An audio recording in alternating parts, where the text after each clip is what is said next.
Damn, it's been a long time coming. A lot of fights, a lot of scars, a lot of bottles, a lot of cars. Did I hear that right? A lot of bottles, a lot of bottles, a lot of bottles.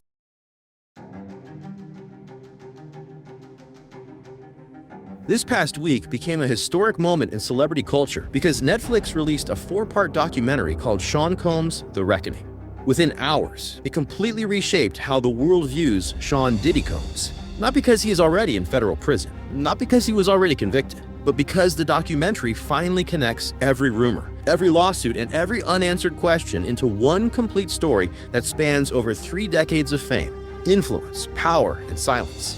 And the most shocking part of all is that the executive producer behind this documentary is 50 Cent. I want to congratulate you, 50. I want to congratulate you on your docuseries, Sean Combs: The Reckoning. 50 find out everything.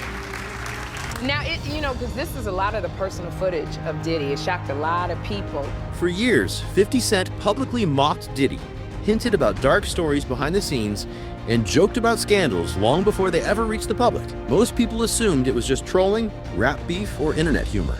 No one ever expected that one day 50 Cent would be the person responsible for creating the definitive documentary about Diddy's downfall. One of Diddy's longest-running rivals is the person presenting the story that now defines his legacy. For millions of viewers, this twist alone feels like the moment the era officially ended. It is the kind of plot moment that would feel unrealistic if you saw it in a scripted series, yet it happened in real life. When Diddy was sentenced earlier this year, people were confused. Some believed the verdict was fair. Others thought the charges did not match the scale of the rumors that had followed him for years. Many simply could not understand how a man so powerful, wealthy, and influential could fall so suddenly and so completely. The Netflix documentary answers these questions with clarity.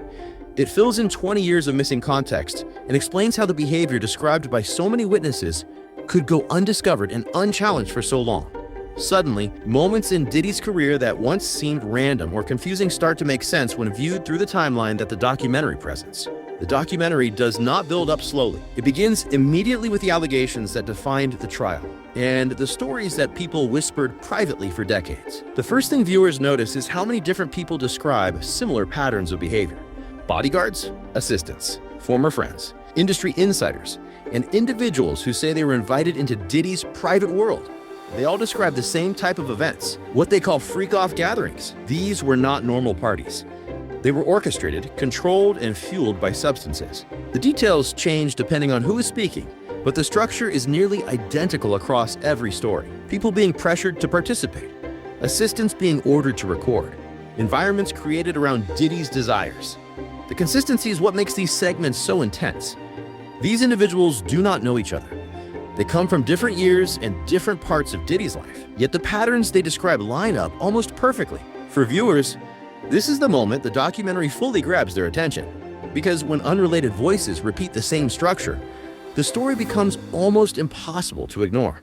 Another major section of the documentary focuses on the people who work directly for Diddy. Former employees talk about being told to film things they were uncomfortable with or destroy footage they believed was incriminating. Some describe being yelled at, threatened, or pressured to remain silent. A few even explain that they left the entertainment industry entirely because of what they say they witnessed. These interviews do not feel like gossip. They feel like personal emotional releases, as if these individuals are finally speaking about things they carried privately for years. It adds a level of seriousness that makes the documentary feel less like entertainment and more like testimony. The documentary also explores business intimidation, which plays a huge role in understanding Diddy's early career. One of the strongest interviews comes from Kirk Burrows, co-founder of Bad Boy Records. For years, his story existed only as a rumor through industry circles. He describes being pressured, threatened, and ultimately forced into signing away part of the company he helped build. This interview changes how people view the early years of Bad Boy. Many viewers say this single segment reshaped their understanding of Diddy's rise to power and the relationships that collapsed along the way. Another powerful segment comes from a former gigolo who speaks openly about what he claims he witnessed at private events. His interview went viral instantly because of how descriptive and detailed it is. Nothing in his tone suggests exaggeration. He talks slowly and carefully. This interview alone has generated thousands of reaction videos and breakdowns on social media platforms. Netflix also includes interviews with jurors from the criminal trial, something almost no one expected. Hearing directly from the people who listened to all of the evidence shifts the entire tone of the conversation. One juror says that the evidence was overwhelming and that the guilty verdict was the only logical decision. This moment hit viewers hard because it removes any sense of ambiguity. These are not commentators.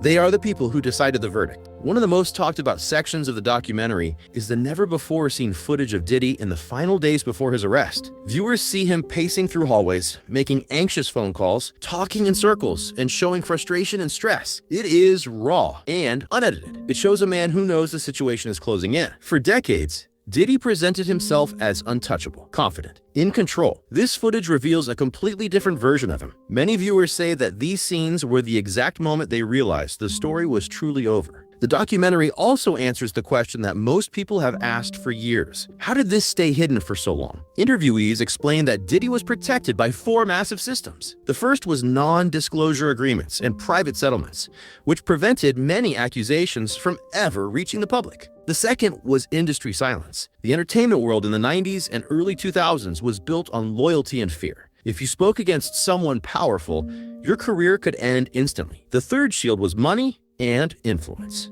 Diddy had access to resources that allowed him to control narratives and manage crises before they became public. And the fourth shield was culture. In that era, extreme celebrity behavior was normalized. People brushed off things that would be unacceptable today. When these 4 systems combined, Diddy became nearly untouchable for years. Once the documentary was released, the internet responded at lightning speed. TikTok was filled with clips and breakdowns. YouTube creators posted hour-long commentary videos. Twitter exploded with reactions. Podcasts released emergency episodes. Celebrities quietly unfollowed Diddy across social media. Fans revisited old interviews that now look completely different when viewed alongside the Netflix footage. Lawyers posted detailed analyses explaining how the allegations connect to the charges that led to his conviction. The reaction was not slow or mixed. It was immediate and intense. For many viewers, the documentary did more than shock. It reorganized decades of information into a single clear story. Now the public no longer says what happened. They say now we understand how it happened. The verdict alone did not give closure. This documentary did. Diddy's career spanned more than 30 years. He built an empire across music, fashion, television, and business. He worked with some of the biggest artists in the world, created a cultural movement. But the documentary forces viewers to see 2 parallel timelines. The superstar on stage, smiling and celebrating success, and the private world described by the people around him. When placed side by side for the first time, the contrast is overwhelming. Younger audiences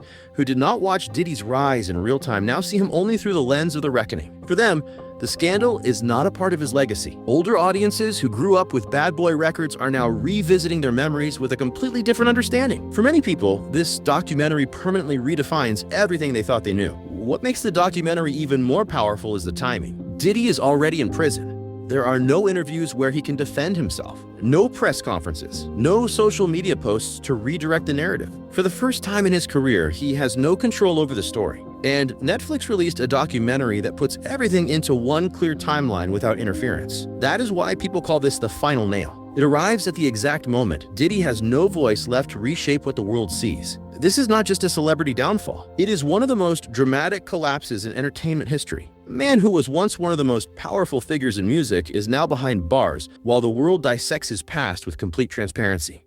The rise lasted decades. The fall happened in 1 year. The Netflix documentary does not introduce new allegations. It does not add new charges. Instead, it reveals the context behind everything that has already happened. The stories, the witnesses, the patterns, the footage, the people who stayed silent, the people who tried to speak, and the people who say they suffered because of him. And the fact that 50 Cent is the person who helped bring this story to the world makes the cultural impact even bigger. Their rivalry has lasted for decades. Yet no one could have predicted that 50 Cent would be the one who shapes how future generations understand Diddy's legacy. The Reckoning feels like the official final chapter of the Diddy era. His music will always be part of history. But now the other side of the story is equally visible and equally permanent. There is no comeback. There is no PR strategy. There is no way to rebuild the narrative. The world saw behind the curtain and realized the story is over. Netflix did not just release a documentary. It released the ending.